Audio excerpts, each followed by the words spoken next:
السلام علیکم، میں ڈاکٹر ذاکر یونان سے، اور 17 اپریل کے اہم واقعات۔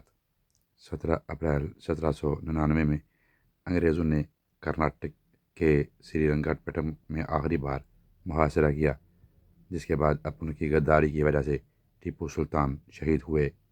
17 اپریل 1971 میں پیپلز آف ریپبلک بنگلہ دیش کا قیام شیخ مجیب الرحمان کی سربراہی میں عمل میں آیا۔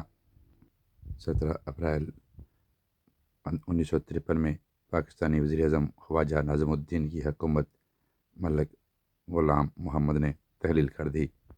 17 اپریل 1953 میں محمد علی بوگرا پاکستان کے تیسرے وزیر اعظم بنے۔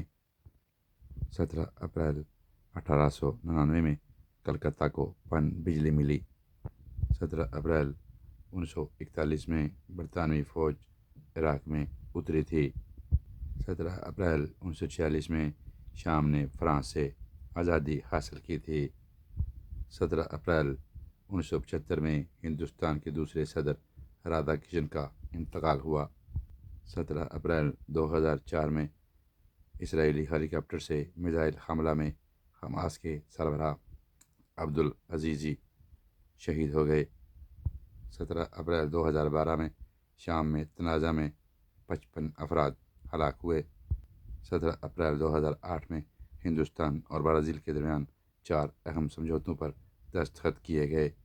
17 اپریل کے حوالے سے یہی معلومات تھیں۔ اجازت دیجیے، اپنا بہت سا خیال رکھیں۔